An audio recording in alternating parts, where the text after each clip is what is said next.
सभी का स्वागत है mentor the live PACS platform पर। और मैं सचिन। आज हम एक ऐसे विषय पर चर्चा करने वाले हैं जिससे हम सभी कभी ना कभी हम होकर गुजरते हैं, क्योंकि सभी अपनी लाइफ में बच्चों कहीं ना कहीं जरूर एग्जाम देते हैं। तो एग्जाम का समय जब आता है तो हमारा धीरे धीरे मोटिवेशन लेवल बच्चों डाउन होने लगता है। तो आज हम इसी विषय पर चर्चा करने जा रहे हैं कि हमें इस मोटिवेशन को बढ़ाने के लिए, अपने कॉन्फिडेंस लेवल को बढ़ाने के लिए क्या क्या करना चाहिए। और एग्जाम टाइम पर ऐसी सिली सिली मिस्टेक्स हम करके आते हैं जो कि कॉपी में हमारे बच्चों मार्क्स कम हो जाते हैं। हमें बहुत कुछ आता हुआ होता है पर लेकिन हवड़ दवड़ की वजह से, जल्दबाजी की वजह से बच्चों हमारा जो कॉपी में है वो आउटपुट हमारा नहीं आ पाता। तो उसी विषय पर बच्चों आज हम चर्चा करने वाले हैं। तो ये वीडियो बहुत ही ज्यादा इंपॉर्टेंट होने वाला है। सभी बच्चे जरूर इसको देखें तो जिससे आपका अच्छा मोटिवेशन लेवल अप हो जाए और आप अच्छा परफॉर्मेंस आपकी तरफ से निकल के आए। हर कोई बच्चा तैयारी तो कर चुका है, जो तैयारी होनी थी बच्चों वो लेवल तक हम पहुंच चुके हैं, बट लेकिन अब तो बारात तैयार है। बस वहां पर जो है बच्चों, अब क्या करना है, आपको जाके बम फोड़ देना है। यानी कि कोई भी एग्जाम जब आप देने जा रहे हो, चाहे आप नीट दे रहे हो, चाहे जेई मेंस दे रहे हो, चाहे आप कोई भी बोर्ड एग्जाम से बच्चों देने जा रहे हो, हर एक एग्जाम बच्चों लाइफ में इंपॉर्टेंट होता है। हर किसी एग्जाम के बच्चों लाइफ में अपनी अपनी इंपॉर्टेंस होती है और हर कोई इंसान अपने जीवन में कोई ना कोई एग्जाम जरूर देता है। तो होता क्या है, जब हम कोई भी एग्जाम बच्चों देते हैं तो हमारा मोटिवेशन लेवल बहुत सी बार बहुत बच्चों का बहुत ही ज्यादा डाउन हो जाता है।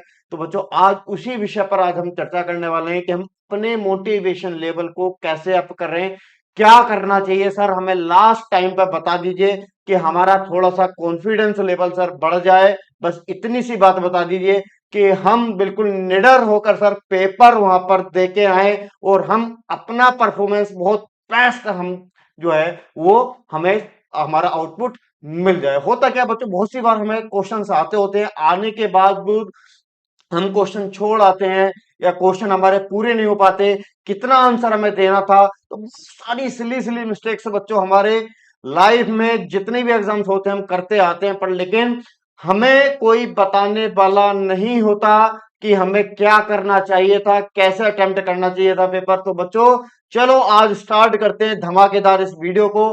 तो एक बार से जोर जोर से बोल दो, भोलेनाथ सबके साथ। ठीक है, तो चलो बच्चों स्टार्ट करेंगे। आज का ये वीडियो मोटिवेशन है सभी स्टूडेंट्स के लिए, हो चाहे कोई भी स्टूडेंट्स है, हर कोई बच्चा कभी ना कभी अपनी लाइफ में जरूर एग्जाम देता है। ठीक है, हमने भी एग्जाम्स दिए हैं। तो उन एग्जाम्स में टीचर क्या होता है बच्चों, कॉपियां चेक करता है। तो कॉपी चेक करने के बाद टीचर को सब पता होता है कि बच्चा जान के बच्चे से कहाँ मिस्टेक्स हो सकती है। तो चलो उन्हीं पॉइंट्स पर आज हम चर्चा करेंगे। ठीक है, बढ़ते आगे। तो सबसे पहले अगर आप बच्चों बोर्ड एग्जाम, नीट या जेई मेंस, ध्यान से सुनना, बोर्ड एग्जाम अगर आप दे रहे हो, नीट का एग्जाम दे रहे हो, जेई मेंस एग्जाम दे रहे हो, तो बच्चों सबसे फर्स्ट आप भैया आपका कंसंट्रेशन होना चाहिए कि आपकी ओएमआर शीट जो है वो अच्छे से फिल हो। वहां पर कोई नीचे जब आप गोला करते हो तो वहां कोई गलती ना होने पाए। ठीक है, तो विशेषकर बच्चों इस बात पर आपको बहुत ध्यान देना है कि आपका रोल नंबर प्रॉपरली फिल्ड हो, आपका नाम सही से फिल्ड हो, नीचे जो आप गोले करते हो वो प्रॉपरली क्या हो, फिल्ड हो। ठीक है, देन कॉपी आप फिल कर लेते हो। जब आप बच्चों उसमें जो है क्वेश्चंस करना स्टार्ट करोगे तो सबसे पहले आपको चाहिए कि आप पेपर को अच्छे से पढ़ लीजिए। फिर बात आती है कि भाई हर किसी बच्चे के लेवल के अकॉर्डिंग अटेम्प्ट जो पेपर करना है वो अलग अलग मेथड हो सकते हैं। कोई बच्चा बिलो एवरेज भी हो सकता है, कोई बच्चा एवरेज भी हो सकता है, कोई बच्चा ब्रिलियंट भी हो सकता है। ब्रिलियंट मतलब जिसको 75% प्लस पेपर उसको आता होगा, जिसने बच्चे ने स्टार्टिंग से पढ़ाई की है, उसका लेवल ओबियसली और बच्चों के लेवल में से क्या होगा, बेटर होगा। मैं तो सभी को एक बात बोलता हूं कि भैया जब भी आप पढ़ाई कर रहे हो तो आप धीरे धीरे धीरे धीरे अपना जो है एक एम की तरफ बढ़ते जाइए। ऐसा मत कीजिएगा लाइफ में बच्चों, किसी भी एग्जाम में अगर आपको बेटर परफॉर्मेंस चाहिए तो तभी बच्चों आपको मिल सकती है जब आप उस एम की तरफ धीरे धीरे बढ़ते जाओगे।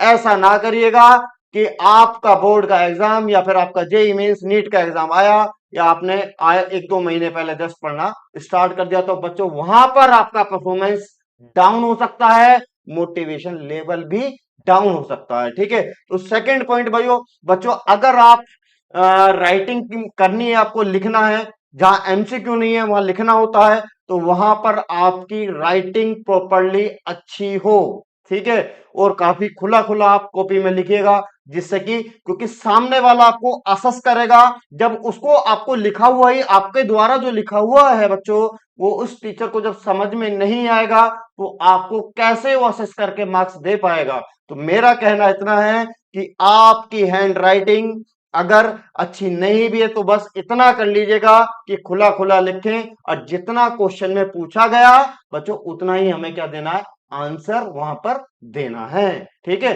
यानी कि अगर क्वेश्चन में वो बातें नहीं पूछी गई हैं, मतलब जो आप लिख रहे हो, तो बच्चों उस पर आपको कोई मार्क्स नहीं मिलने वाले, जस्ट टाइम वेस्ट है, ठीक है। जस्ट वो क्या हो जाता है, टाइम वेस्ट हो जाता है। फिर आता है बच्चों बहुत मोस्ट इंपॉर्टेंट क्वेश्चन की नंबरिंग। जनरली हम क्या करते हैं, वो जल्दबाजी में बच्चा होता है, होपलेस हो जाता है, मोटिवेशन लेवल थोड़ा सा डाउन रहता है कि क्या होगा, आते हुए भी क्वेश्चन हम भूल जाते हैं। सर बहुत होता है ऐसा बच्चों के साथ, और बच्चा सुबह सुबह जब पेपर देना है तो बहुत कंफ्यूज, और जनरली मैथमेटिक्स, केमिस्ट्री, फिजिक्स में बच्चों इस तरह का जो है कंडीशन बनती है, जहां क्या नाम है, कंसेप्ट वाइज क्वेश्चंस होते हैं। तो इसलिए मैं एक बात बोलूंगा कि बच्चों क्वेश्चंस की जो नंबरिंग है ना, अपनी कॉपी में सही से करिएगा। बहुत से बच्चे तो क्या करते हैं, मान लिया क्वेश्चन नंबर 16 है, उसके दो पार्ट्स हैं, तो वो दो पार्ट से क्या करेगा वो बच्चा, पहला पार्ट उसको आता है तो पहला पार्ट तो उसने पहले कर दिया, फिर जब सेकंड पार्ट उसने सोचा कि भाई 4-5 क्वेश्चन करने के बाद वो करता है, तो बच्चों वहां नंबरिंग में कहीं ना कहीं बच्चा मिस्टेक कर जाता है, उसको सिर्फ 16 लिख के छोड़ देता है, यानी सेकंड पार्ट जो बाद में कर रहा है उसको वहां पर वो 16 का सेकंड पार्ट नहीं लिखता, जिसकी वजह से जो एग्जामिनर आपकी कॉपी चेक कर रहा है वो उसको क्या हो जाता है, उसको क्लियरली पता नहीं लग पाता है कि कौन से क्वेश्चंस का कौन से पार्ट का आंसर है, तो इसलिए वहां पर आपके मार्क्स कट होने के फुल्ली प्रोबेबिलिटी बच्चों बन जाती है, ठीक है।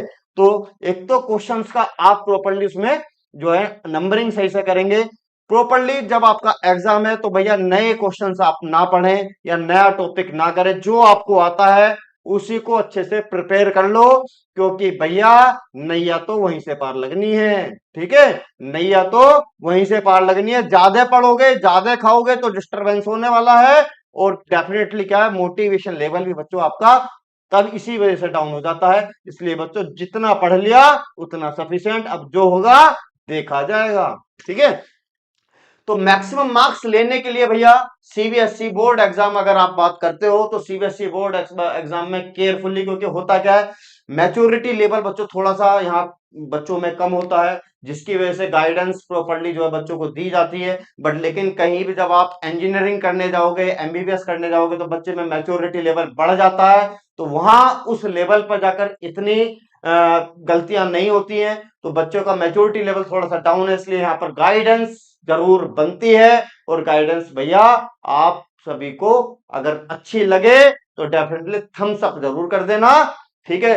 रिवीजन आपका रिटर्न में होना चाहिए, ये मोस्ट इंपोर्टेंट पॉइंट है, क्योंकि बच्चे जनरली क्या करते हैं, अभी ऑनलाइन चल रहा है, तो ऑनलाइन बच्चे जनरली क्या है, ऑनलाइन कोर्स ले लिया, वीडियो देख लिया, तो होता क्या है, बच्चे उसको लिखकर नहीं देखते।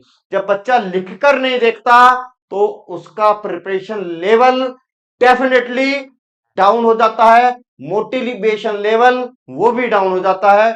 और एक रिसर्च है, अभी रिसेंटली एक रिसर्च में भी प्रूव हुआ है, जब बच्चा कोई लिखकर या कोई भी है कोई लिखकर अपनी प्रैक्टिस करता है, रिवीजन करता है, तो उसको ज्यादा याद रहता है, उसकी एफिशिएंसी ज्यादा आती है, ठीक है। दैट मीन्स उसका आउटपुट ज्यादा बेटर रहता है। दैट मीन्स भैया काम तो यहीं से करना है ना, काम तो कहां से करना है, दिमाग से करना है ना, तो दिमाग से बाहर कब आएगा, जब आप लिख कर देखोगे, तो आपका confidence level definitely super duper hit हो जाएगा। आप उसको भैया लिख कर देखिए, लिख कर देखोगे तो डेफिनेटली आपको कॉन्फिडेंस बहुत ही अच्छा आपका हो जाएगा, और कॉन्फिडेंस अच्छा तो definitely are you are going to rock, और डेफिनेटली आप जो है ना आगे बढ़ते चले जाओगे, और आपका परफॉर्मेंस बेटर होता जाएगा डे बाय डे, ठीक है। और क्वेश्चन जब आप बच्चों को रिवीजन करते हो तो इस बात का ध्यान रखें कि जिन क्वेश्चंस पर आप फंसते हो या कहीं कोई ट्रिक्स आती है, क्योंकि जनरली ट्रिक्स किसी क्वेश्चन में लग गई तो बच्चे से वो क्वेश्चन होता नहीं है, तो आप क्या करो, बुक में जहां भी आपको उसको क्वेश्चन आपने लिया है वहां पर उसको टिक कर लो, क्योंकि एक बार रिवीजन उसका फिर करना, जिससे कि आपका कंसेप्ट जो है जिस पे आप अटके थे वो और अच्छे से क्लियर हो जाए। ठीक है, वो क्या हो जाना चाहिए, क्लियर हो जाना चाहिए। और थ्योरेटिकल अप्रोच अपनी कम रखो, कि थ्योरेटिकल डेरिवेशन इन पर थोड़ा कम जाइए, क्योंकि डेरिवेशन बच्चों अभी थ्योरेटिकल सेक्शन सीबीएसई से धीरे धीरे धीरे धीरे कम होता जा रहा है। ऐसे ही अगर आप जेई मेंस और नीट के लिए भैया प्रिपरेशन कर रहे हो तो डेफिनेटली भैया थ्योरेटिकल आप थोड़ा सा अप्रोच कम रखो, पर लेकिन भैया कंसेप्ट क्लियर होने चाहिए। ठीक है, क्या बोला, कंसेप्ट बच्चों आपको क्लियर होने मस्ट है, तो कंसेप्ट बेस्ड पर चला करो। वहीं से ही आप मान लिया एग्जाम है, एग्जाम से आप एक महीना पहले पढ़ोगे तो होगा क्या बच्चों, थ्योरी आप पढ़ोगे, डेफिनेटली कंसेप्ट तो आपको क्लियर होना बहुत मुश्किल है। इसलिए मैं इसी वजह से बोलता हूं, एम अपना तैयार कर लो, ये काम मेरे को करना है, और धीरे धीरे धीरे धीरे उसकी तरफ भैया पढ़ते चले जाओ। और जिस दिन आपका एम कंप्लीट होगा तो उस दिन बेटा आंसू तो आंखों में होंगे, पर लेकिन खुशी के आंसू होंगे। किसके होंगे, खुशी के आंसू आपके आंखों में होंगे।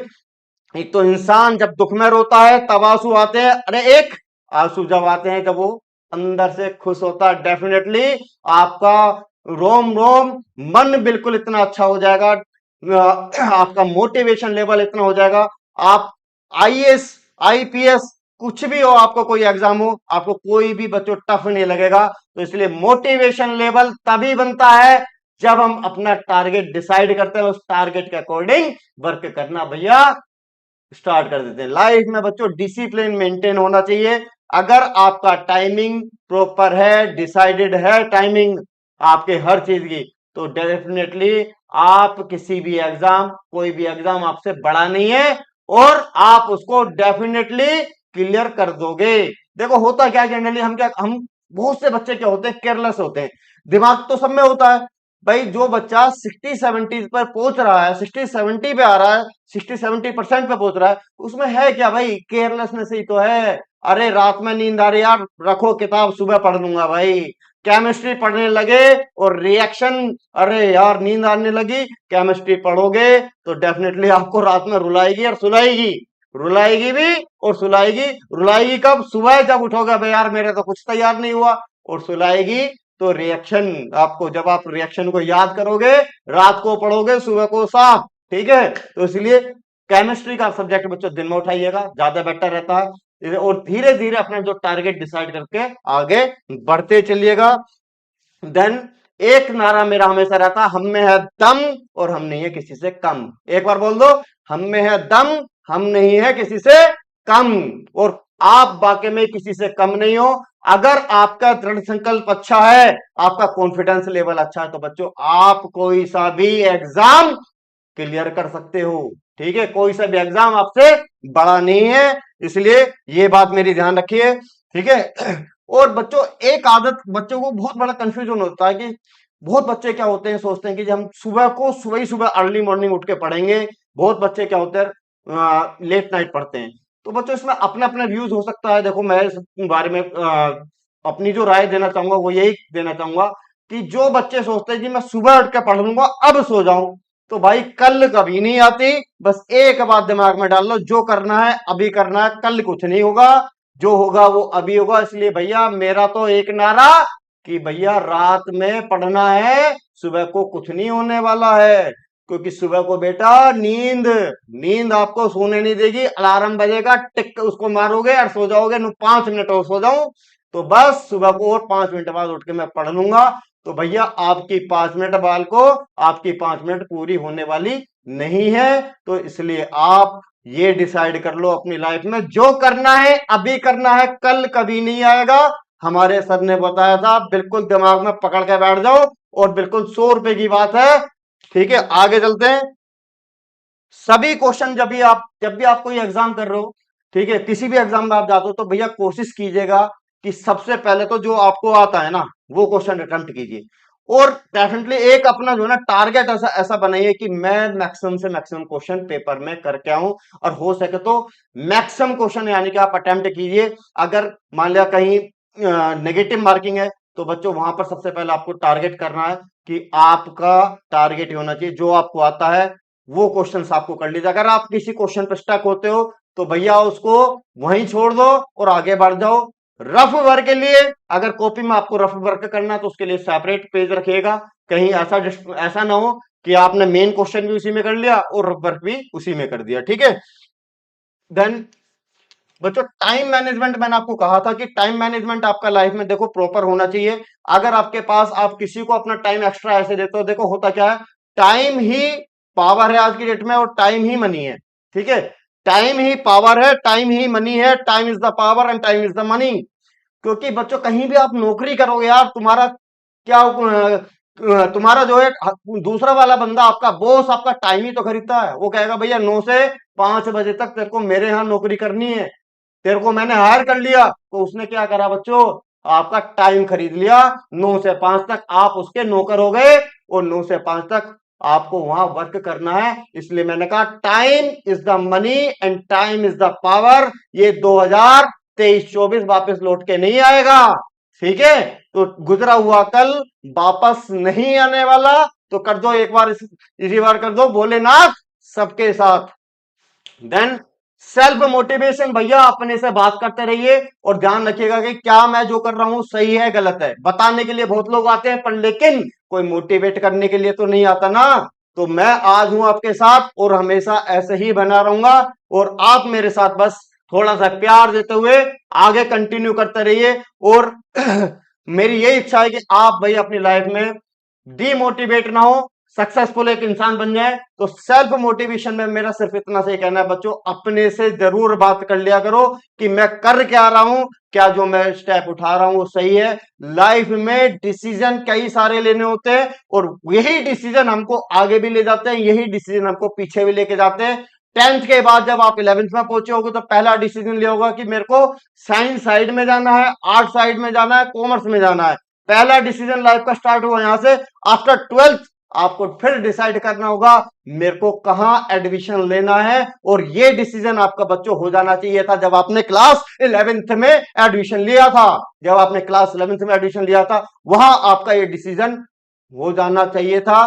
अब कुछ बच्चे सोचते हैं यार 12th, आफ्टर 12th अरे भाई बीटेक कर लेंगे, नहीं तो बीएससी कर लेंगे, जहां देख लेंगे जैसी परसेंटेज आएगी। बेटा ध्यान रखना, परसेंटेज कोई मायने नहीं रखती लाइफ में। और आप अगर ये सोचते हो कि मेरे 90 है, किसी के 94 है, 93 है, भैया मैं आपको एक बात बता दूं बच्चों, परसेंटेज सिर्फ आपको ये बताती है कि हाँ जी आप इस काबिल हो, पर लेकिन 2-4% भैया किसी के ऊपर नीचे भी हो सकते हैं। तो ऐसा नहीं है, किसी के 2-4 नंबर ऊपर नीचे हो जाते हैं तो बच्चों इसका मतलब ये नहीं कि वो बच्चा बेकार है या आपसे ज्यादा डाउन है। बस अपनी लाइफ में भाई अगर आप नंबर के पीछे भाग रहे हो तो मेरा ये कहना भाई नंबर के पीछे मत भागो, नॉलेज के पीछे भागो। नॉलेज ही आपको ऊपर पहुंचाएगी और आपके जो एथिक्स हैं, आपने जो अपने रूल्स बना रखे हैं भाई, उन्हीं के अकॉर्डिंग उन्हीं को फॉलो करो, उन्हीं के अकॉर्डिंग चलो और अच्छे चीजें अपने अंदर डालो। और डेफिनेटली आपका मोटिवेशन लेवल डाउन होगा ही नहीं ना लाइफ में, आप हमेशा लाइफ में आगे बढ़ते चले जाओगे। तो इसलिए मार्क्स का कंपैरिजन ना करके बच्चों मेरा एक ही कहना है कि आपकी नॉलेज का लेवल अच्छा होना चाहिए। और नॉलेज का लेवल अच्छा है तो डेफिनेटली आप भैया आप अनसक्सेसफुल अपनी लाइफ में हो ही नहीं सकते कहीं भी। आप कहीं भी हो, किसी भी जगह हो, कहीं भी आप जॉब कर रहे हो, कहीं भी आप बिजनेस कर रहे हो, डेफिनेटली आप भाई ग्रो करने ही वाले हो। कहीं कुछ ऐसा नहीं है कि आप ग्रो नहीं करोगे, अच्छा करोगे, डेफिनेटली आपको कोई ना कोई तो रिकॉग्नाइज यार लाइफ में करेगा ही, ठीक है। कोई ना कोई तो आपको वहां पर डेफिनेटली रिकॉग्नाइज करेगा ही। तो इसलिए मेरा सिर्फ ये कहना है बच्चों, डीमोटिवेशन हर किसी की लाइफ में एक लेवल पे जाके आता है। तो डिसीजन जो होते हैं ना ये हमको ऊपर भी लेके जाते हैं, ये हमको नीचे भी लेके जाते हैं। आफ्टर 12th आपको नीट जाना है, आपको जो है आईएएस या फिर आईपीएस या फिर आपको जो है पीसीएस की प्रिपरेशन करनी है।